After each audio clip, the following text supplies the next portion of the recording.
First of all, I'd just like to say that tonight's shir is going to be the Ilui Neshama Riva Chaya Bas Stella, and in the merit of the Torah learned tonight, we hope and we pray that her neshama should have an aliyah b'shamayim. I'd also like to say that I'd like to give the shir tonight in the schus for all the members of the Israeli Defense Forces who are on the border right now of Gaza, and some have actually entered into Gaza. And the schus of the Torah and inspiration that I hope that you will receive tonight, B'ezrat Hashem, it should be a schus and merit for the safety and security and the accomplishment of the mission of the Jewish Israeli Defense Forces. So thank you for having me here tonight in Brooklyn. Usually I lecture around in Queens, and it's a pleasure to come down here tonight and see what's happening in Brooklyn. You have a beautiful synagogue. I got the tour, and it's a pleasure to be here and to speak to everybody tonight. And tonight I'm going to speak to you about a topic which I think when you investigate it carefully, and we'll begin to do it tonight, I think we're going to discover that it might be one of the greatest proofs that we have for the fact that the Torah is a document that was given from above. And perhaps it's a big statement, but we'll try to flesh out that statement as we go along tonight. The name of this lecture is The Secrets of the Hebrew Language, the DNA of Creation. And we'll explain what that will mean in a moment. Before we do, I'd just like to speak a little bit about language in general. You know, in English, we have a language, but the reality is the words that we use don't really mean anything of great significance. For example, if you know the answer to this, please don't say it. My socks are made out of what? My socks are made out of nylon. Who could tell me why they're made out of nylon? Chemistry majors? Who knows why it's called nylon? PAs? Biologists? Come on, who's in the sciences? Who is in the sciences? Who is studying the sciences? Who here has ever taken a course in science?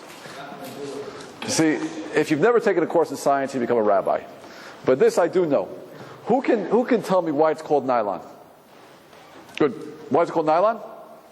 Because it was created by the DuPont Chemical Company, and the DuPont Chemical Company happens to have an office in New York and London. So my socks are called nylon. Okay? Any real meaning in that? Nope. You know, if we look at the, where would it be? The cord, or even, well, we had an overhead projector, or that cord over there. See the cord against the wall, the cord that holds like the wiring? Does anybody know what that cord is made out of? What's it made out of? Say again? Actually, it's made out of bakelite. Bakelite. Yeah, made out of bakelite. Who can explain to me why bakelite is called bakelite? Bakelite is oftentimes the electrical cords that we use in projectors or in cameras and things like that. Who knows why it's called bakelite? It's called the back and it's light. Okay, good. Something a little more technical. Someone who's in the sciences, a little more technical. Something to do with nylon? Oh, good guess. Something to do with some chemical. Yeah. Would you be surprised if I told you that it was created by Dr. Joseph P. Bakelite? So he named it after himself. Is there any real meaning in that? No, the language is random. I'm going to suggest something to you right now. That every language out there, and there are 70 of them, have no intrinsic meaning except one language, the Hebrew language. And the Hebrew language is called Lashon HaKodesh. Kodesh means different, distinct, unique. There's no other language like it in the world. However, there's one language that's similar. Who knows what language that is? Who said Russian? Anyone who says Bukharian? No, it's not Bukharian. Okay, it's not Bukharian. Aramaic is a sister language. It's a sister language. Aramaic is a sister language. You know? Yiddish. Yiddish. No, not Yiddish. Good guess, though. Good guess. Who knows what language I'm talking about? The Gemara language. Language Gemara is Aramaic. There's one language that the Hebrew language is similar to. It's this language right here. It's called the chemical language. For example, if I were to write on the board H2O, what do you know about H2O? Water. It's water. And what does it contain? Two hydrogen atoms and one oxygen. If I were to write NaCl, Sodium chloride. In other words, these letters actually describe the essence of what's there. You will know the properties of water, exactly its atomic quality, by that symbol. However, why we chose to call it hydrogen, why we choose oxygen, why we choose sodium, why we choose chloride, that is random. We can call it whatever we want, but it is getting a little bit descriptive about what's there. Now, the Hebrew language is completely different. Why? Because what we believe, and which is a tenet of Judaism, fundamental, is that when HaKadosh Baruch Hu, when Hashem created the world, He created it through speech. In fact, the first act of creation was the Hebrew language. Where do we see that? The Zohar tells us, listen carefully. Bereshit, bara, Elokim, what's the next two letters? Et, Hashemayim va'aretz. The Zohar says, Bereshit bar Elokim, in the beginning God created et, aleph through taf. And with the aleph through taf, the Hebrew language, He created the rest of creation. That means God created the letters, He spoke the letters, and by speaking the letters, the thing formed. That's why in Hebrew, by the way, what's the word for thing? Davar. What's the word for word? Davar. You know, God, you have an infinite imagination. Couldn't you thought of two different words, one for thing and one for word? Why is it the exact same word in the Holy Tongue? Because when God spoke it became the thing. So now listen what this means, and this is the theory. That means if we were to know the 22 letters of the Hebrew alphabet, and we know their meaning, and we understood reality, we could construct this language. Let me say that again. If we were to know the 22 letters of the Hebrew alphabet, and we were to understand what something really is, we could construct the language. Because God created everything very specifically, not randomly. He took letters and He formed them. So if you know the meaning of those letters, and you know what something is, you will say it's logical, this is what it has to be. But God made it easy for us. What did He do? He gave us the 22 letters, He gave us the language, and so when we analyze it, you know what? We can discover all the secrets of reality. We can discover all the secrets. Everything you want to know about everything can be understood by simply analyzing the language, analyzing the letters. And that's what I'm going to do with you right now. Now, first thing, we have to know what a letter means. How do we know what a letter means? We have four sources. Source number one is actually very simple. It's the meaning of the letter. Aleph. What does Aleph mean? It means the champion, the great one. Beit, bite is a house. Gimel, gamal, camel. Dalet, delet, door, etc. The meaning of the letter gives us one reference point. Second thing we have is the shape of the letter. We're going to look at it in a moment in the Aleph. We'll see the shape of the letter is very important. Each letter is composed of other letters.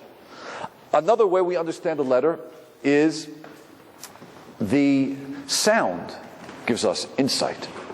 Another insight has to do with the numerical value. We know that each of the letters has a numerical value, not only a letter. And finally, a very interesting source is that the first time a letter begins the root of a word in the Torah, that word will teach you the meaning of the letter. For example, where does the base begin the root of a word in the Torah? Who can tell me? Well, Bereshis is not a root. It means in. That's a preposition. Where does it begin? The root of a word? Bara, create. It's going to have something to do with a base, a house, creation. Okay? We'll talk more about that. But those are our clues. Clue number one is always going to be the meaning of the letter. Clue number two is going to be the shape of the letter, the sound of the letter. The Gemara speaks also about the meaning of letters. And the fourth is going to be the first time the letter appears in the Torah. Okay, so let's begin. And let's start with this letter over here. A good place to begin is with the Aleph. Let's analyze the Aleph and see if we can understand this one of the primary building blocks of creation. You know, I should mention, why do I call this lecture, by the way, the DNA of creation? What does the DNA describe for us? It describes everything you need to know about the person, doesn't it? You open up the DNA, and you can tell me exactly what that person looks like in all shapes and colors. You open up the Hebrew language, you can see reality perfectly. I'm going to show you what I mean. This letter Aleph, let's analyze it. Whenever we see an Aleph in any word in the Hebrew language, it's always going to have something to do with who? With the Almighty. With Hashem. Well, let's see. What's the numerical value of Aleph? Numerical value is? 1. Good. Let's see another clue that we have that's always going to have something to do with Hashem. You know, if you look at the Aleph, the shape of the Aleph, you'll notice that it's composed of actually 3 letters over here. A Yud, and a Vav. Let's do a little numerical analysis. What's the numerical value of Yud? 10. Good. Numerical value of Vav?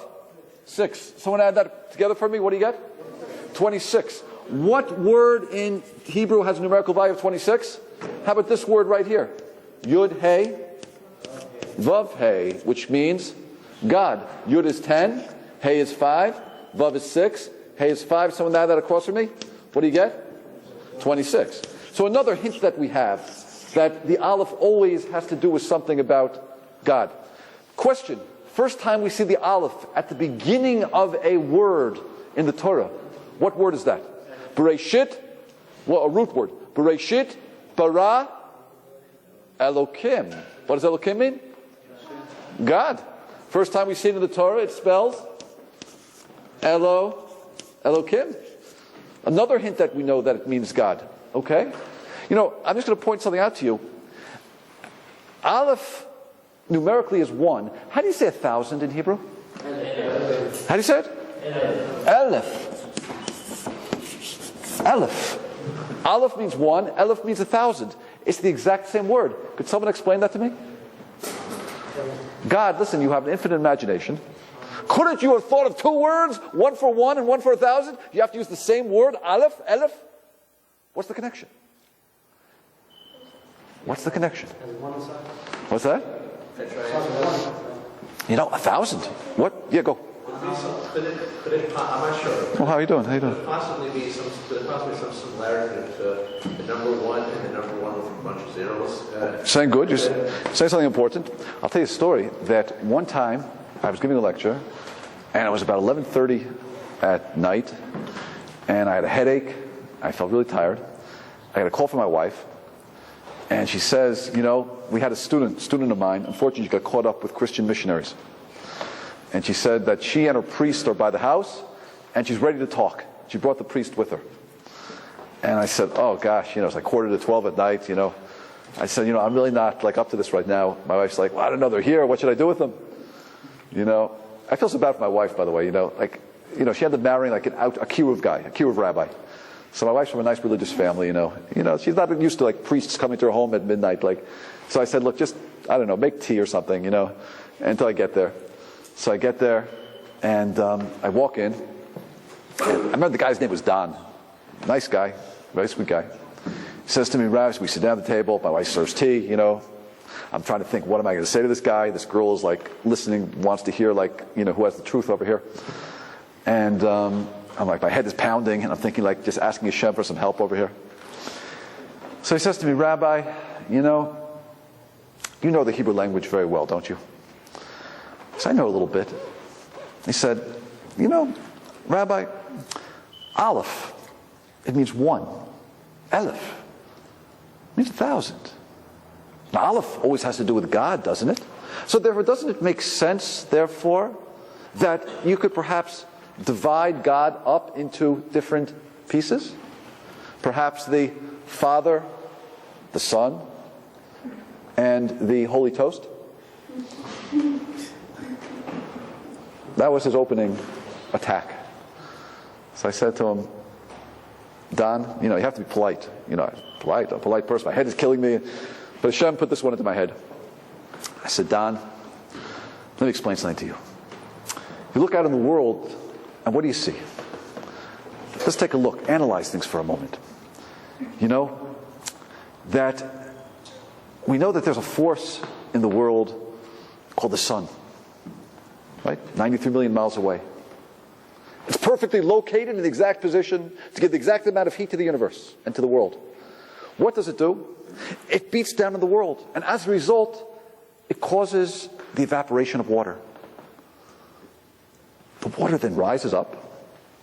And another force kicks in. A force called the wind. And the wind blows the water together and forms clouds. But most of this evaporation takes place over the ocean, because that's where most of the water is. So the wind then has to utilize another force and blow the wind back over the land. And then another force kicks in called gravity. And gravity brings down the rain in the perfect proportion so it doesn't flood the earth, but allows the earth just the amount of nutrient, of water that it needs to sustain life. And then what happens, the water mixes in with all of the things in the soil, and guess what? A seed dissolves, and from the depth of the seed comes up a plant. A plant produces a fruit. I said, Don, let me ask you a question. Are all of those individual gods that are causing each of those occurrences? Is there a wind god and a sun god and a gravity god and a soil god? He said, Rabbi, that's ridiculous. So I said to him, well, isn't it possible that our job in life is to look at all of the thousands of forces in the world and realize there's one commanding force? And therefore, wouldn't it make perfect sense that the same letter that means one would mean 1,000? That we're to look at the multiplicity of all the forces in the world and see the unity? That's what I said to him, and I had such a headache. It was major divine assistance in that one. But that's why it means it, of course. That's why the word for Aleph means Aleph and Aleph are the same word. Question? What? Aleph has also not value of 111. Oh, good. Good. Okay, well, smarter than me. Here we go. So let's take a little numerical value over here. Let's take a little look over there. Sorry to erase.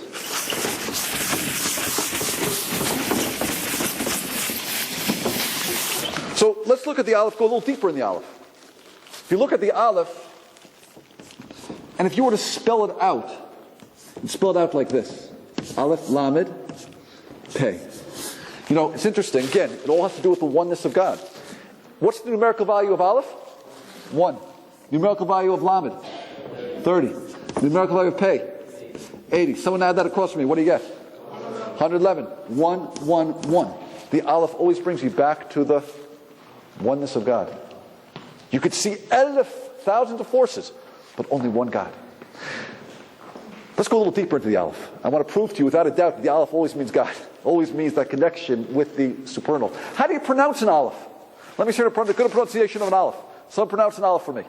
Aleph. No, that's if you put a chametz under it. A patach or a chametz. Can we give you a pronunciation of an Aleph? Oh, no. Aleph, that's you pronounce the pei at the end. Pronounce the Aleph for me. Somebody. What? Aleph. Oh, yeah. Pronounce a base for me. Sometimes a bait. Pronounce a bait. What's the sound of a bait? B. What's the sound of a gimel? Go back to the Aleph. What's the sound of an Aleph? That's if you put a vowel underneath it. Listen to my Aleph. Listen carefully. I'll say it again. Did you hear it? It's silent. It has no pronunciation.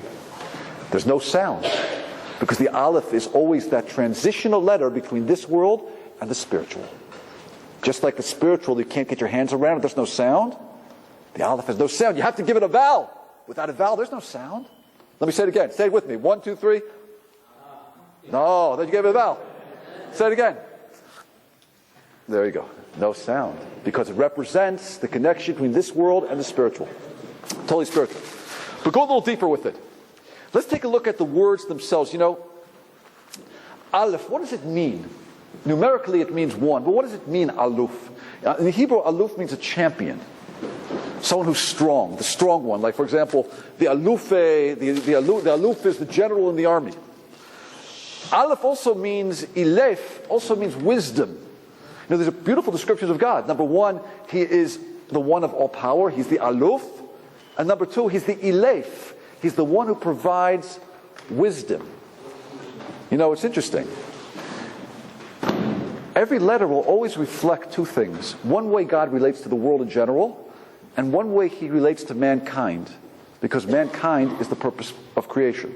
To the world, he is the all-powerful one. But to the human being, he is the Elef, the teacher of wisdom. Now, isn't it beautiful? If you look at the three letters that spell Aleph, watch this. Aleph means Hashem, the teacher, the powerful one. What does Lamed mean? Lamed means to lilmo, to teach. What does Peh mean? The mouth. Hashem teaches. He teaches the mouth. He transfers his wisdom to us by the vehicle of the mouth. How did he communicate to Moshe Rabbeinu on Har Sinai? Through the mouth. How do we communicate to each other? With the mouth. How do we teach wisdom? With the mouth. Again, we see everything we need to know about God in the way he relates to man. Aleph, Lam, Peh. God teaches wisdom with the mouth. Now there's another thing you can learn about God to that Aleph. Here's the question to everybody. Question. Is God all-powerful? Yes. Is God all-knowing? Yes. Is God all-loving? Is God, we said it, he's all-knowing, he's all-powerful, and he's all about love. True? Good. Explain the Holocaust to me. Explain the homicide bombers in Yerushalayim to me. Explain little children dying of cancer to me. He's all-loving. How's it a manifestation of your love? He's all-knowing. He knows about it. He's all-powerful. He could stop it. Explain it to me, somebody. If not for that, I'm not sure your word. Tell me, if you were to spell this word backwards, what would it spell? If you put the Peh first, the Lamed second, the Aleph, what does that spell, somebody? Pele. Pella. What does Pella mean in Hebrew? Pella means a wonder. It's a wonder. Amazement. Pella, I'm amazed. Because you have to know something. In your relationship with God, you're going to have to appreciate something. There's always going to be something that you don't know. Something is always going to be a Pella, a wonder. If you think you're going to know God completely, you're barking up the wrong tree. And I'll tell you a secret. If you really want to love God, you're going to have to love what you don't know about God. Because just like I have to love what I don't know about my wife, you know what I really love about my wife? I'll tell you a secret. Turn off the camera. What I really love about my wife is not what I know about her. It's what I don't know about her. In other words, if I'm going to love my wife based on what I know, who am I really loving? I'm really loving me. My mind's perception. But what I have to love about my wife is what I don't understand. It's when she tells me to go to the store to buy organic broccoli, and it's 3 times the price, and organic collard greens, and it looks ridiculous, but she wants it because she wants it. What I don't understand, that's where love really begins, isn't it? With God, it's the same thing. Hashem says, I want you to love me, but not what you understand about me, because that's loving you. If you want to love God, you got to love what you don't understand about me. You're going to have to accept the fact that there's always going to be Pella, wonder, amazement. And you know what? What you don't understand, you're going to have to trust. You're going to have to trust. You're going to have to use your heart to go beyond your mind. And that's why, I'll tell you a secret, my friends. When we daven twice a day and we put our hands over our eyes, when we say, Shema Yisrael, Hashem Elokeinu, Hashem Echad, here is with the Lord our God, the Lord is one, meaning God, you are the source of everything. You are the source of all the goodness in my life, and you are the source of all the difficulty and pain. But you know what? What do we do with our hands? We put them over our eyes. Why? To show that where our minds can't go, we're going to have to let our hearts go. God, I'm in the dark right now. I don't always see it. It's a Pella to me. But I'm going to have to let my heart feel where my mind can't understand. So you have to appreciate that. But look how beautifully it fits into the letter. Aleph means God. It's Elokim. It has the gematria 26. It means the champion. It means the teacher. It means Aleph Lamed Peh, the one who teaches the mouth wisdom. And if you spell it backwards, of course, what do you see? Pella, wonder. All the different aspects of God. Okay. Now with this as a foundation, let's look at a few words that contain an Aleph And let's see if we can understand a little bit about the essence of what that word is. Let's begin with a very important word and a very part of our life. Let's look at the human being. Let's look at you and let's look at me. How do you say a person in Hebrew? Adam.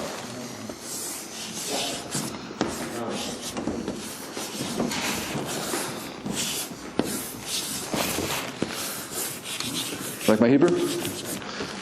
Nah, I don't know. Sorry. Okay. Adam. Question. Look at that 3-letter root.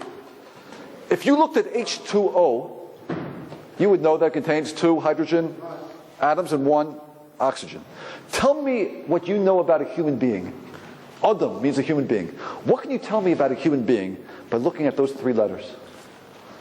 Yes, blood. What? Yes, what? What do we see? What do we see? Oh, so let's look. First thing we see, we know what the human being has in, there's an aleph. What does aleph represent? What's the main aspect of who we are? Are we bodies with souls? Or are we souls with bodies? We're souls with bodies, aren't we? The essence of who we are is not the part of us that's going to decay and rot and go to the ground. The essence of who we are is the aleph, the image of God. The fact we're all created b'tselem Elokim. Right? Tell me another part of the human being. What else do you see just by looking over here? What do you learn about the human being? What? Blood. Dam means blood. The second thing you got to know about you and I is that we're physical. We have bodies. And we got to take care of the body. Yeah. Also, let's face it, the dumb part of it. Yeah. What? The dam. There's blood. There's blood. I meant the English word dumb. Oh, they were dumb. Okay. Good question. We'll point that in a second. Dam. You know, why is blood, by the way, the perfect description of the physical part of who we are? Why is blood the perfect description of our physicality? Question. If we were to lay out our blood vessels, head to toe, head to toe, head to toe, how many miles of blood vessels do we have in the human body? You can tell me. How many miles of blood vessels do we have? Enough to go around the world 3 times. 3 times, exactly right. 113,000 miles of blood vessels in the human body. 113,000 miles of blood vessels in our bodies. So what are we? We're spiritual and we are physical. So, beautiful. You know, if I decide I'm going to go off on a mountain somewhere and pray, and I'm not going to get married, I'm not going to have children, I'm not going to be involved with friends, I'm just going to eat, bread and drink water and wear some sort of loincloth, am I going to be happy? Why not? Because I forgot about this part of who I am, that I'm physical. But supposing I say, listen, I'm going to be physical. I'm going to eat 1 slice of pizza, 2 slices of pizza, 3 slices of pizza, 4 slices of pizza, 5 slices of pizza. Am I going to be happy? I'm going to be sick. But if I combine my aleph with my dam, if I integrate the spiritual with the physical beautifully, I can have a really meaningful life. In fact, our rabbis tell us, when you make a blessing on your food, you enjoy the food more. You know why? Because food tastes better when you appreciate it. It's a gift. When my daughter bakes me chocolate chip cookies, the chocolate chip cookies can taste terrible, but I love it. You know why? Because it's from her. When I make that blessing on pizza, it might not be great pizza, but God, it's from you. It's a gift from you to me. You enjoy it more. You combine the spiritual and the physical. What else can we learn? Well, by the way, Don, we said there are 3 partners of creation. There's your father, your mother, and of course God. Who provides the blood in the body? Father. Mother and father. Dam, what's the numerical of Daled? 4. Numerical value of Mem? 40. That's 44, right? What's the word for mother in Hebrew? Em. Good. What's the word for father in Hebrew? Ab. Good. Let's do a little numerical analysis. Aleph is what? 1. Mem is 40. That's 41. Ab. Aleph is 1. Base is 2. That's 3. Someone add that together for me. What do you get? 44. That's interesting because that's the same numerical value as Dam. Oh, nice coincidence. But let's go deeper. Take a look over here. What if I were to ask you, What makes the human being a human being? What is it? It's the fact that we really have an image of God inside of us. True? That's what makes you special and me special. And in fact, it says that if I were to remove the aleph, take the aleph away over here, I'd be left with dam. Dam happens to be the same root in Hebrew as nidam. Nidam means death, dead. Dam means domeh, similar. Our blood is almost similar. You might have type A, might have type B, whatever it is, but it's similar. The physical parts of us are almost exactly the same. What makes you different from me and me different from you, and all of you different from each other, is that we have different souls.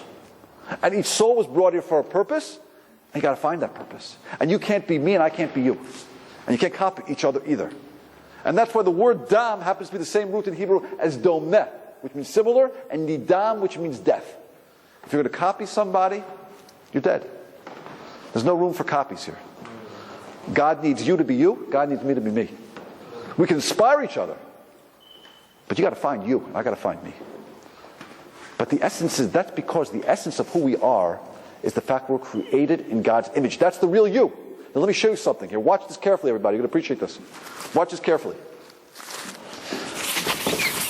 If I were to take the numerical value of Adam here, so I told you that Dalet is 4 and Mem is 40. That's 44, correct? Numerical value of Aleph is what? 1.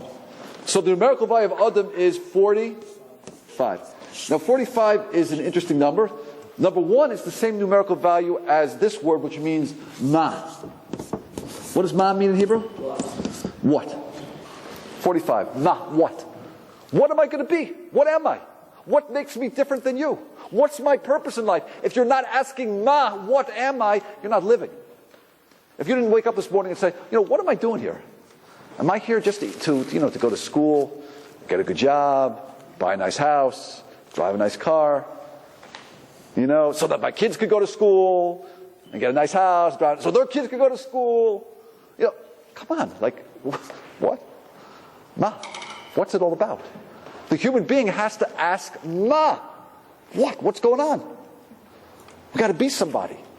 Your job in this world is to become greater, to become more. That's why, by the way, if you turn the letters around over here and you put the mem first, what does this word spell? Mem aleph daled. What does mem aleph daled spell? Mi'od. What does mi'od mean? It means more. You got to become more. You have to become greater than who you are. That's your job. The word for animal in Hebrew is a bahema, which I won't write it out, but it means bahema. In it is what it is. An animal, a cow is born a cow. A dog is born a dog. You never look at your dog and you say, hey, look, enough eating off the floor over here. But your mother tells you all the time, hey, let's not use our fingers, come on, Because you got to be more. An animal doesn't. Because the human being is created in a way where God created us with potential, with His image inside of us, but we have to find our potential. That's why Adam happens to be the same root in Hebrew as what word? Adamah. As Adamah. What does Adamah mean? It means the dirt, the ground.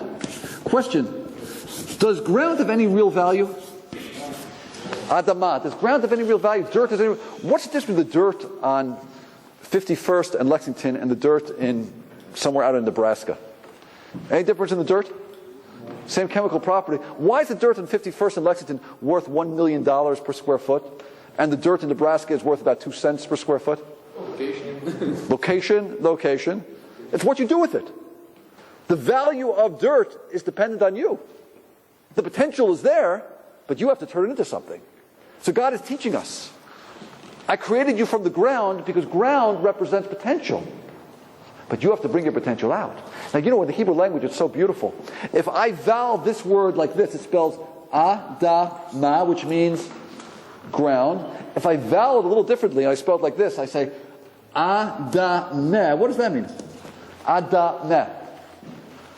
Adameh means in Hebrew, I will be similar. I will be like. I will be domet. I will be just like. Who? I will be domet to the Aleph. I will be similar to God. That's your challenge. What are you going to be? Are you going to be dirt? Are you going to be similar to God? That's your free choice. So do you hear how the free choice of the human being is built into this word, Adama? But let me show you something even deeper than that. What did I say the numerical value of Adam was? 40? 45. What did I say the essence of the human being is? The fact that we're created with God's image on the inside. How do you say God's name in Hebrew? Don't say it for me, but what do we say? Hashem. I spell it like this, right? Yud, Hey, Vav, Hey, correct? And we said, what's the numerical value of that? Yud is 10, Hey is 5, Vav is 6, and Hey is 5. It's 26, right? Now watch this. You know, in Torah, the language of analysis, another way we analyze is we break down each word, each letter. Let's analyze it. If I were to spell out a Yud, I would spell it like this. Yud, Vav, Dalet. If I were to spell it the Hey, I would spell it Hey, Aleph, Hey, Aleph. If I were to spell the Vav, I would spell it like this. Vav, Aleph, Vav. If I were to spell the Hey, I would spell it Hey, Aleph. Everybody see that? We have do you see that, everybody? Yud, Hey, Vav, Hey. Okay? See what I did? All I did was I took each of the 4 letters of God's name and I spelled them out. Let's do a little numerical analysis of these letters. Watch this. What's the numerical value of Yud? 10. Good. Numerical value of 6, of Vav? 6. Numerical of Dalet? 4. What does that equal? 20. Numerical value of Hey?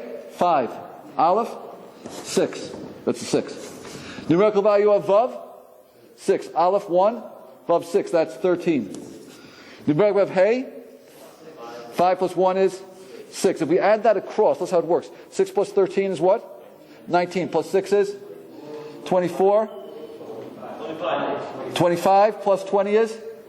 45. That's interesting, because what's the numerical value of man? 45. What's the essence of the human being? That God is contained inside of us. And where is it contained? Inside of the letters of God. We find 45. My friends, coincidence or design? Did someone create this language? Or is it too intricate? Is it too specific? But it doesn't stop there. One more point on Adam. What really makes us different from the animal kingdom? Did you get that, everybody? Saw that? What makes us different from the animal kingdom? Yes? We're able to choose right from wrong. Beautiful. What's your first name again? My name is Shlomo. Shlomo. Yeah, I met you in Beit Gabriel, yeah? Where? Beit Gabriel. Queens? You came to Queens the other night, no? Yeah. We could choose between right and wrong. What's the vehicle that God gave us to analyze our lives? Torah. He gave us the Torah. Or I should say like this. What do we what's the relationship called with God whereby we can actually come to God and talk to God and discuss our lives with God and ask God for help and ask God for wisdom and ask God for everything we need? What's that called in Hebrew? Tefillah. Tefillah. True? I dare say what makes us different than the animal kingdom, first of all, we have free choice. But in order that we should utilize our free choice correctly, God allows us to have a relationship with Him to build ourselves and our relationship and thereby make the correct choices. So we have something called tefillah, which is called prayer. But really the word pilel in Hebrew, it means to judge. So when I come before God, and I ask God for what I need, I'm really judging myself. Litpalel is reflexive. I'm in the act of judging myself, And when I ask God, I say, God, listen, God, I need money, I need money. And what's in the back of my mind? I really want to buy that 2009 Lexus, If that's what's in the back of my mind, I might not get too far. Like, God, I'm before the Almighty, I'm before the Creator of the universe, and I'm asking for a car, like with the fancy leather seats. Like, when I come before God, I really have to analyze, why do I want money? God, I really need money. Listen, Baruch Hashem, I have a big family. We need space. The more space you have, the more peace you can have in the home. I want to be able to pay for tuitions. My kids need things. I want to be able to give charity. I like having a lot of Shabbos guests. I need more money. Oh, God can say, listen, those are good reasons, right?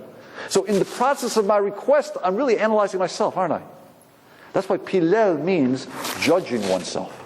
And I do that before the Almighty, and I begin to build a relationship with God. And by building that relationship, I begin to understand a little bit how I can utilize my life for a proper purpose. That's the human being.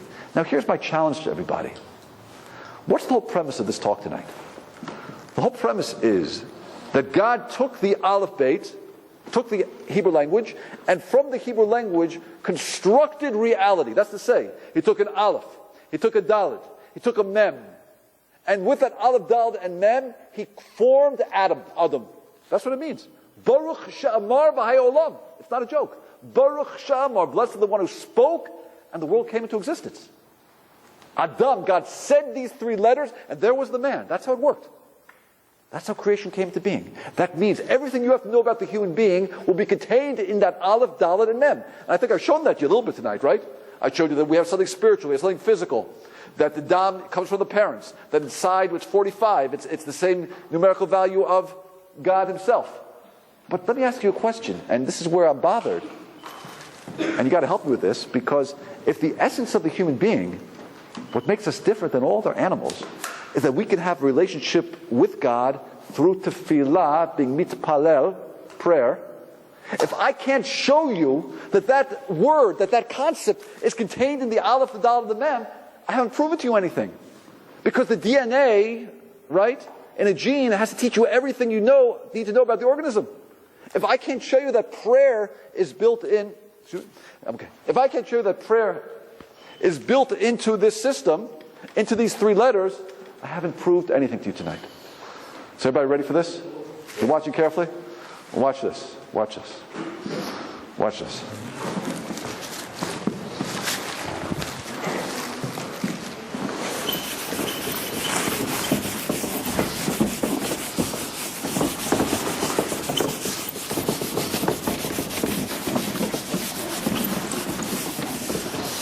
Let's see if we can discover that the essence of the human being is prayer. How do you say prayer in Hebrew? Say it to me. Tefillah. In Hebrew we say lehit palel. If we were to say what's the human being? We're mitpalel. Mitpalel means person the act of judging oneself or praying. Right? You spell mitpalel like this. Mit pa lel. Okay? Then watch carefully, everybody. Look at this. How do you say the human being? Adam.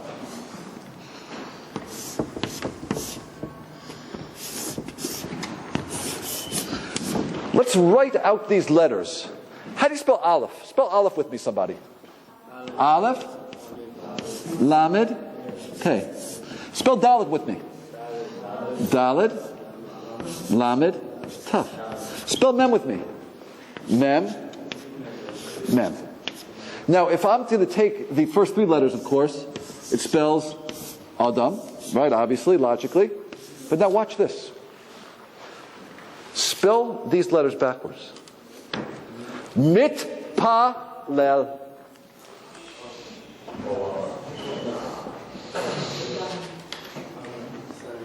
Do you see that? Mitpalel. The essence of the human being is that we have a relationship with God through prayer. Adam, mitpalel. Almost in the exact order, except for one lam is out of place. Mitpalel. Coincidence or design? Pretty nice coincidence. Let's go on.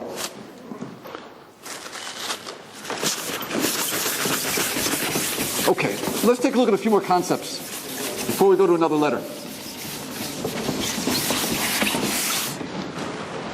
Who can define love for me? Someone define love. What's that? Giving to somebody? Good.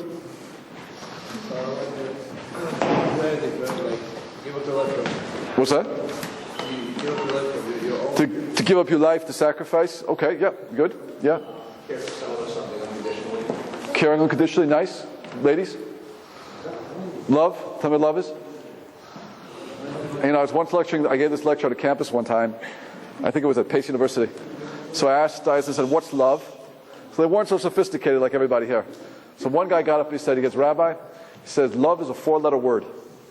Another person said, love is just a second-hand emotion. I didn't know what that meant. And then this other guy goes up and he goes, she loves you, yeah. I said, yeah. Okay, good. Let's see if we can do a little better than what we did at this particular campus, okay? What's the word for love? Good.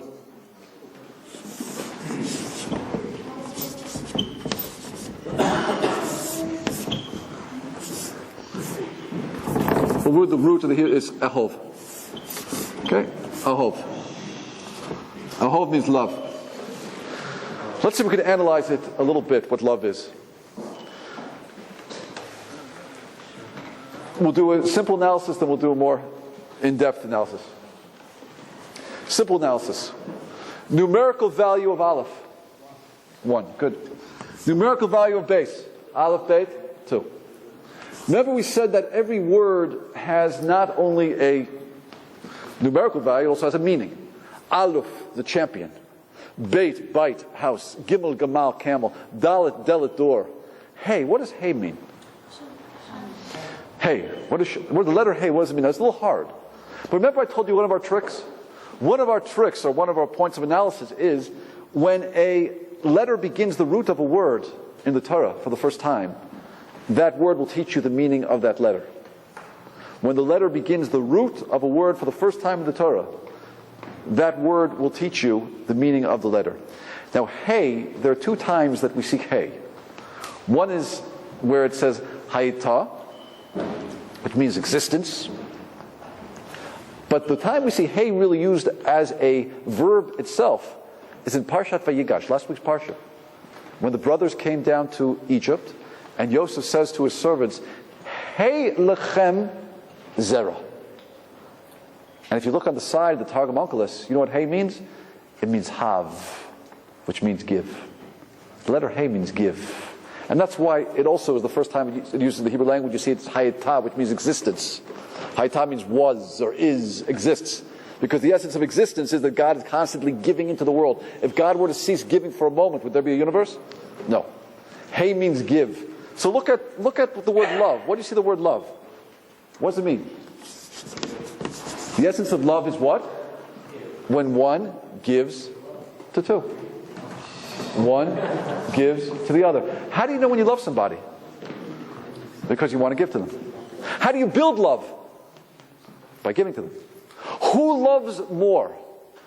Does the what? You know, it says that if you want to like somebody, you don't like them, you know what you should do? Give to them. Give to them. Give them a present, because you'll start investing in them. You'll see you and them. Who loves more? Does the child love the parent more, or does the parent love the child more? The parent loves the child more. I'm sorry to tell you, because it's the reason is because obviously the parent invests years and years and years on giving, and children invest years of taking. Look, I don't want to say how old I am, but I'm old enough to been around this world enough to tell you that I spent many years receiving from my parents. They give and give, and I have children. Baruch Hashem, I have 6 children, and they don't appreciate how much I give to them. But the more you give, the more you love, and that's how you generate love. And perhaps the reason most marriages fail today, 65%, unfortunately, is because people really go into marriage of what can I get out of this. And people go into marriage and say, what can I give? I guarantee you have a lot more success. But let's go a little deeper. Let me ask you a question. What do you think what type of gift do you think builds love deeper? The following choices. Choice A. You know, like I'm always going to say like this. Choice A is going to be the house out in Kings Point, with the 2009, Maserati. With the 100-inch screen television set, with the marble kitchen counters, marble floors, these fancy chandeliers. What's going to build love more? Those gifts to your spouse, or saying to your spouse,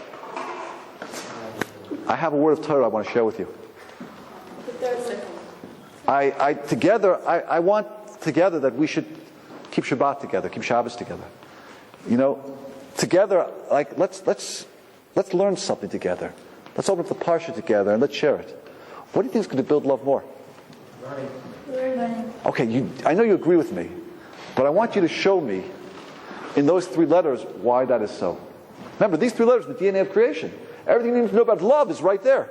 So tell me why when you give a spiritual gift, it builds a deeper connection than when you give a physical gift. Show me in these 3 letters. What did I say hey means? Give. What did I say base means? The other. What does aleph always mean? Something connected to. When you give the other, an aleph, when you give the other a connection to the spiritual, when you bring God deeper into the other's life, you give it Devar Torah. Together you build a Jewish home. Together you raise Jewish children. Together we can accomplish a connection with God that we couldn't do by ourselves. When that's the basis of the marriage. You give to base, you give to the other in aleph. A spiritual connection. Connection with the transcendence. Oh boy, then you're going to have love. You know, and I dare say, perhaps, again, maybe the reason we have 65% divorce rate is because people are giving their spouses the wrong things. It's not the car that makes her happy. Right? It's not the marble kitchen that, makes her happy. Right, girls? Am I right? Guys, it's not you what's going to be happy also is that she says to you, look, I really, let's build a home together. What's going to make you happy is together you're going to give each other an aleph. You're going to get closer to that aleph. That's the real connection. That's the real gift. If you have that, you can have love. We could take it one step deeper and we can see something very interesting. If you analyze the aleph, you break it down. It spells this word: El, Pei. El, Pei. El in Hebrew means one of the names of God. It means power. Like Lavan says, Yesh lekel biyadi. There's power in my hand. Pei. What does the letter Pei mean in Hebrew? Pei is a mouth. What does a mouth do? What's the job of a mouth? What's my mouth been doing all night over here? The job of a mouth is to express out. Peh, to express. So it's interesting. One of the names of God, by the way, is power expressed. God is called in the Zohar Alufo Sha'olam. He's constantly empowering the universe, expressing out his power. So listen to this. What do we say the letter Hey means? It means give. What does the letter Beit mean? Beit means? Well, first time we see the Torah is bara. It means to create. Beit is a house. Beit always has to do with the aspect of creating. So it's interesting, the word love, if you analyze it, when one expresses one's power, you express your El, you express your power through giving, what do you create? Love. Expressing power through giving creates love. That creates a love. So simple. It's much easier than a 4-letter word, second-hand emotion. You just have to know the Lashon HaKodesh. Just to know the Holy Tongue. It's also interesting, by the way, the numerical value of love, the noun, if I take the noun, it's ahava. Ahava, aleph is 1, hey is 5, base is 2, and 5, what's the numerical value? 10 plus 2 is 12, plus 1 is 13. It's the same numerical value as echad. What does echad mean? 1. Because the essence of love is that 2 fuse to be 1. Coincidence or design? Let's look at a few more things over here. Having a good time? You enjoying yourself? Yeah. Having fun, everybody? I'm having fun, okay? I'm having a great time. This is so much fun. Okay, let's see here.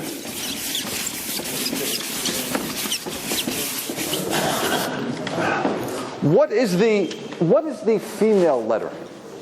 There's a female letter and a male letter. What is the female letter? Men. The female letter happens to be, girls, this letter here called Gimel. Camel? Gimel. What does Gimel mean?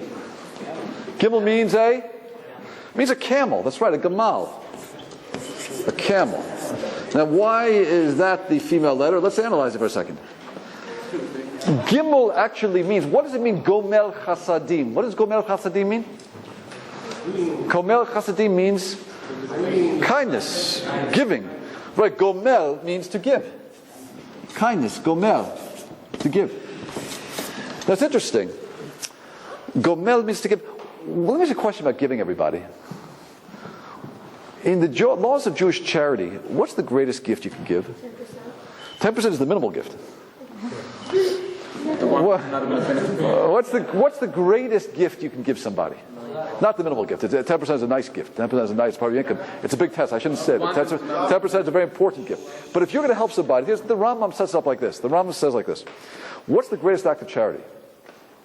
To give money or to set the guy up in his own business? Why? Why? Because this way much. Because you create self-sufficiency, and self-sufficiency produces self-respect. Correct. The greatest gift you can give is to help somebody to be independent. You know, if I have my little 4-year-old is teaching him to ride a 2-wheel bicycle. So what do I do when he's riding his 2-wheel bicycle? You know what I do?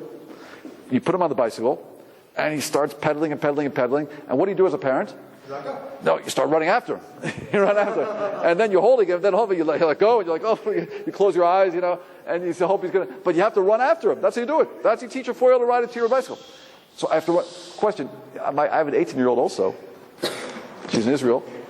Supposing my 18-year-old gets on her bicycle, I say to her, 1 second, honey, I'm going to run after you. What have I just done to her?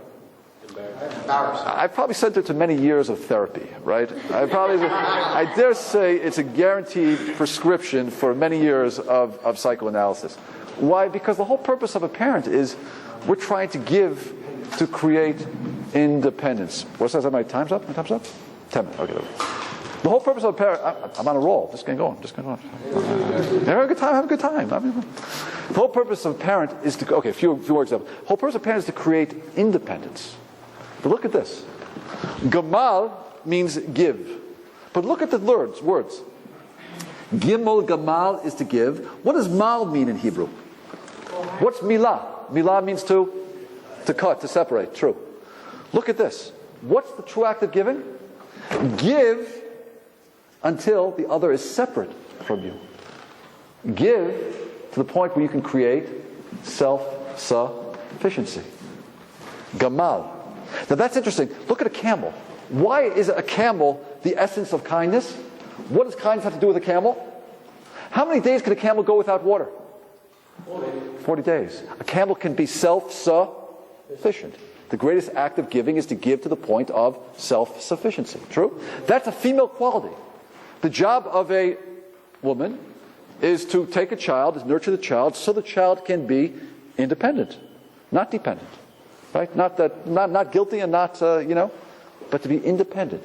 That's why the gimel happens to be the female letter. Now, watch with me carefully, everybody. What gimel is the female letter? Let's put it over here. What's the male letter? What's that? Yeah, I know Israelis are going to tell me to laugh, but don't laugh at this. There's a slang in Hebrew. The male letter happens to be this. It's a Zion. Zion. In Israeli slang, but let me explain to you in Lashon HaKodesh what it means. Zion actually means a sword. It means a sword. The job of the man is to basically go out in the world and to earn a living. Earning your bread, earning our bread, is a war, it's a fight. Zion also means zan, which means to nourish, to provide. The job of man is to go out there and wage war against all of the economy and everything he has to do in order to nourish his family, true? First time you see the Zion in the Torah, where is it? It's by the word zera. What does zera mean? Seed. A man supplies the seed, a woman takes the seed and nurtures and develops a child, so the child's independent of her. Zion is the male letter. Gimel is the female letter. What's the letter of connection in Hebrew? What is the letter that means to connect something? Well, in Hebrew it's a vav. A vav in Hebrew means and, connection. Vav also means hook. Find the first time you see a vav in the Torah where it begins the root of a word is vavei ha-mishkan. The hooks of the Mishkan. Vav is a hook. It even looks like a hook. right? The vav, the physical description of a hook, it looks like this, right? That's a vav. Vav is a hook. It means and. It's the letter of connection. Question, how do you say a married couple in Hebrew? Zug. Can it be anything else? Can it be anything else? If Zayin is the male letter, Gimel is the female letter, and Vav is the letter of connection, what's a married couple? A Zayin connected to the Gimel. Zug.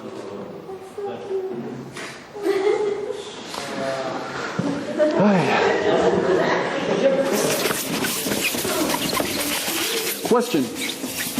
What's the word for truth in Hebrew?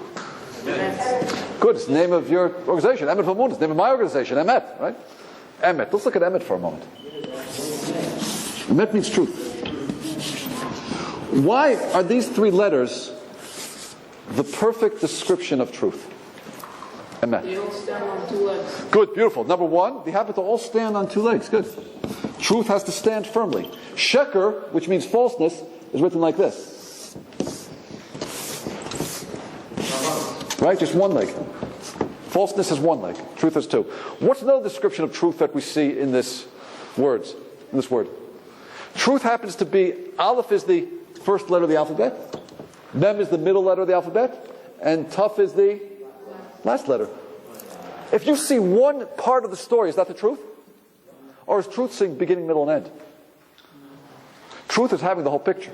What's the difficulty about seeing God's truth in this world? Problem is what? We're only looking at a little piece. A little part of the story. When we get the whole story opened up, we'll see the real truth. That's interesting. Now, it's interesting. Another thing you see about it is you see the word aim, which means mother, and you see mate, which means death.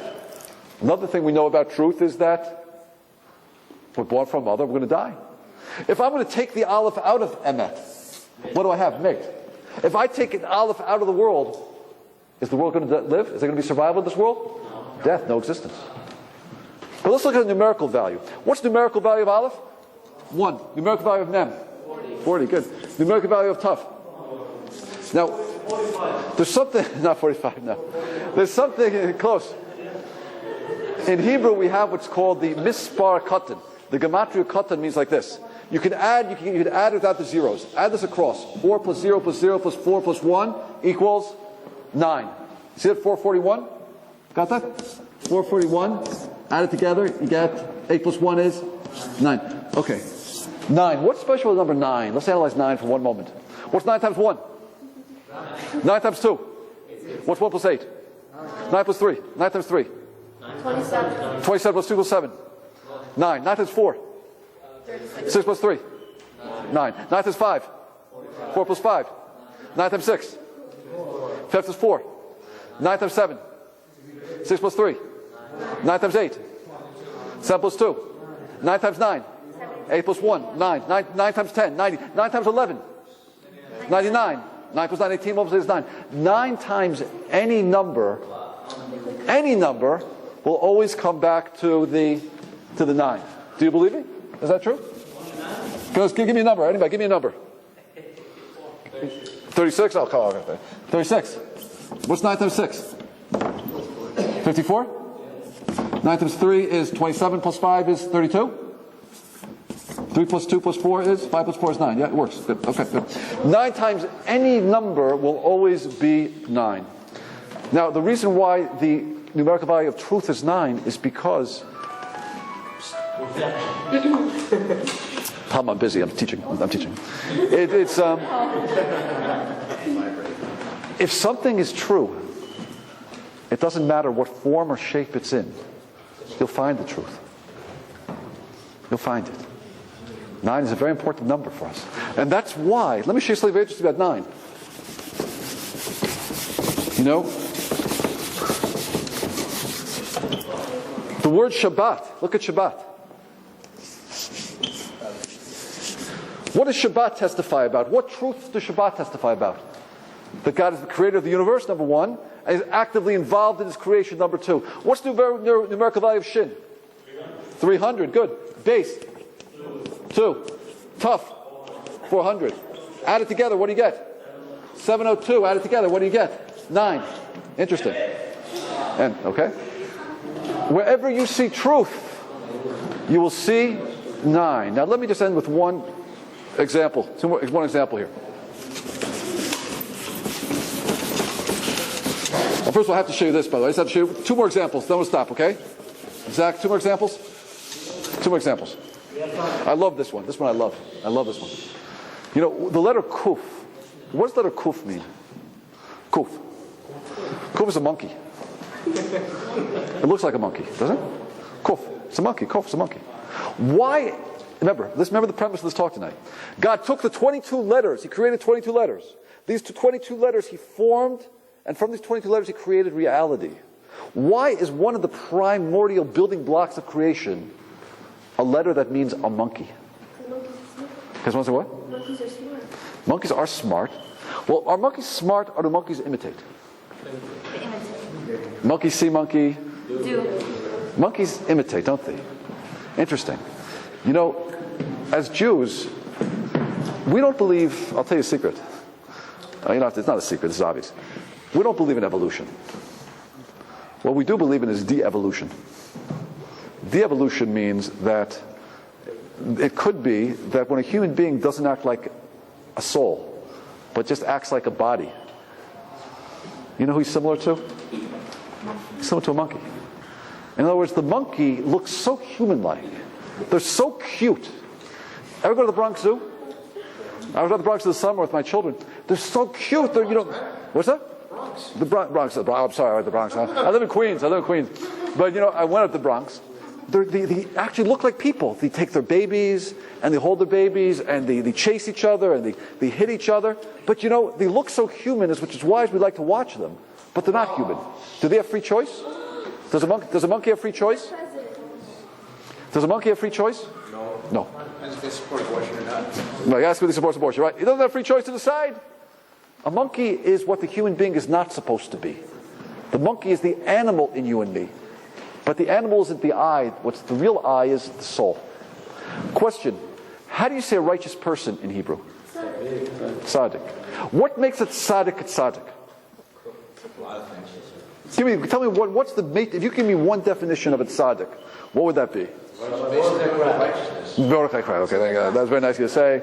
But give me a definition. Give me a definition. What would you say? Charity. Charity is good. Good. Tshuva is good. Anything that can be defined as helping others. Helping others is good. Well, I'll tell you a secret. Everything you're telling me is true. But you know what the common denominator is of all of them? You know, it's difficult to give charity. You know why? It's mine. Like, I don't want to help you. I want to take care of me. Right? You know, I don't want to get up early right now. I want to sleep. Like, I don't want to learn right now. I just want to relax. Right? Like, I feel angry. I want to be angry. I don't want to control it. You know what makes a tzaddik? Is that they control themselves. They conquer themselves. That's what makes a tzaddik. No one's born a tzaddik, by the way. You become a tzaddik by conquering the animal in you.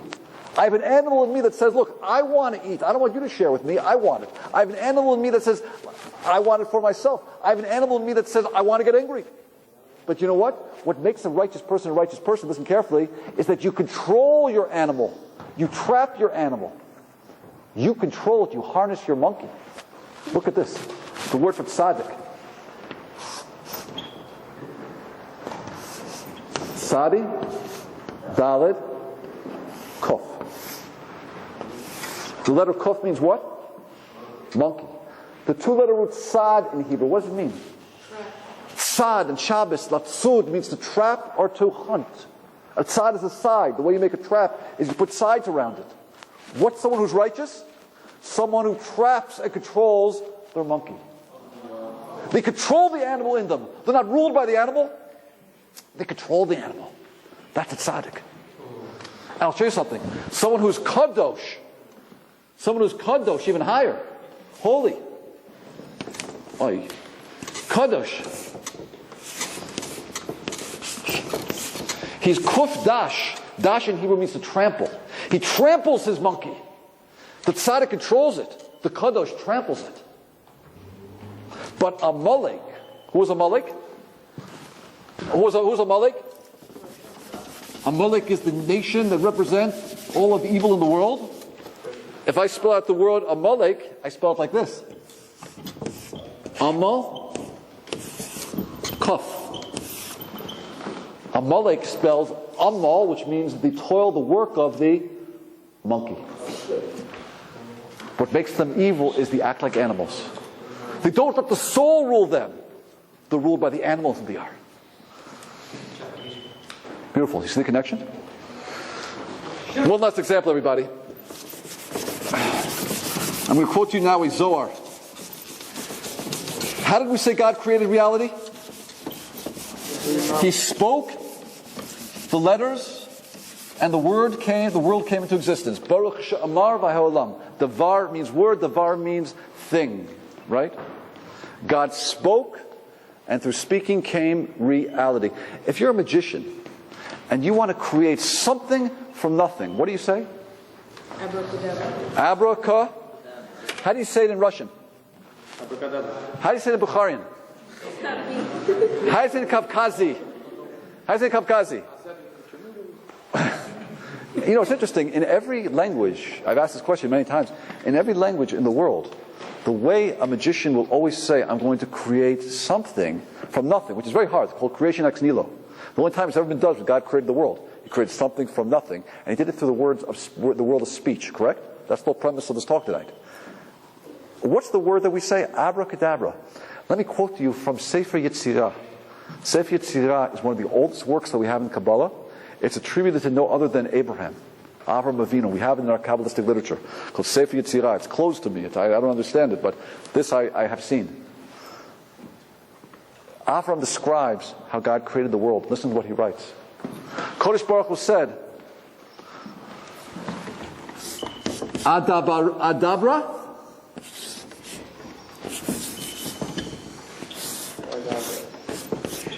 Adabra, Kudabra.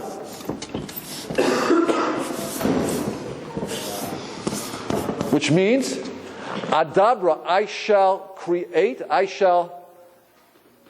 Abara, sorry, I read it wrong, sorry.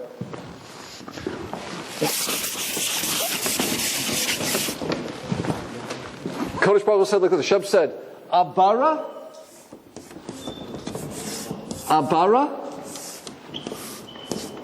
Kudabra, which means, I shall create as I speak.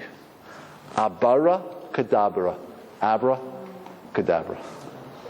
It's interesting that in every language we still retain that vestige of the original words of creation. And we haven't forgotten it. We don't realize what we're saying. We're actually quoting the Zohar, which is describing how God brought the world into existence.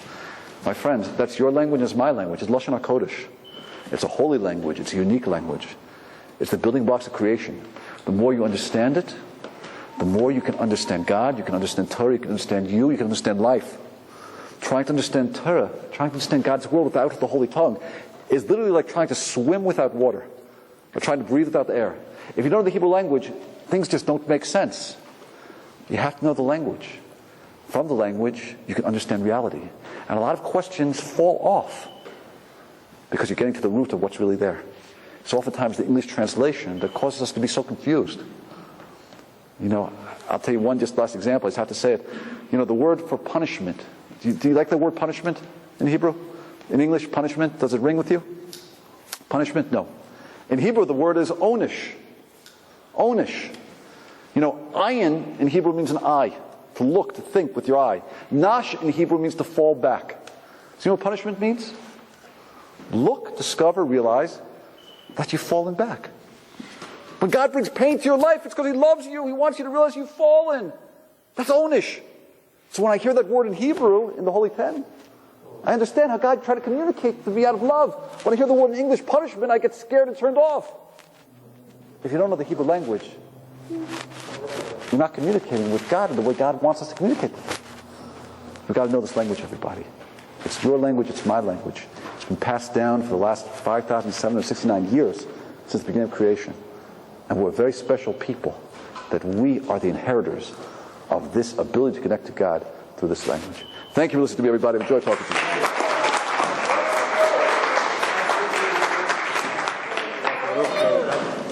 You all love